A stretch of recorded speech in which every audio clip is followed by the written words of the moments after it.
A 50-year-old male presents with ankle pain. Is the x-ray worrying? Let's go through the case. Here we have an x-ray of the ankle, and we can see there is a lesion within the distal tibia. Have another look at the lateral view. Approaching bone lesions on x-ray can be challenging as there are lots of different causes, but a key concept is to decide whether the lesion has aggressive or non-aggressive features. To help us with the differential, let's look at 6 different factors.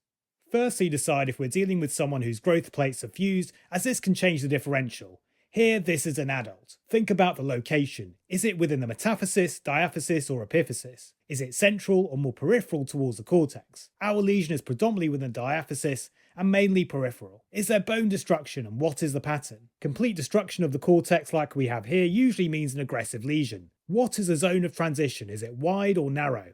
A narrow zone of transition means you can draw around the lesion with a pencil.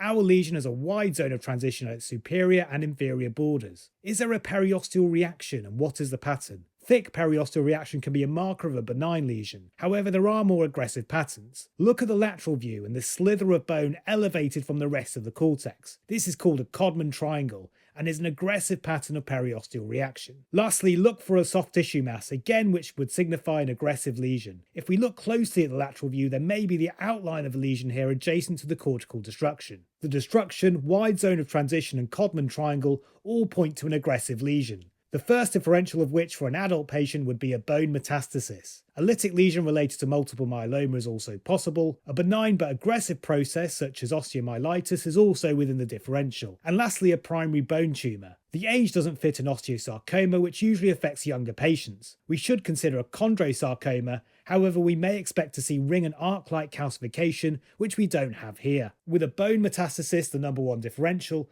we should think about what tumours spread to bone. We can divide this into those that give predominantly lytic lesions such as lung, renal and thyroid, those that give predominantly sclerotic metastases such as prostate, and those that give a mix, and here we have breast. On this CT scan, we can see a large tumour related to the right kidney. This was renal cell carcinoma with associated metastatic bone disease. So remember to use the 6 factors to assess any bone lesion on X-ray to help you decide if you're dealing with an aggressive lesion.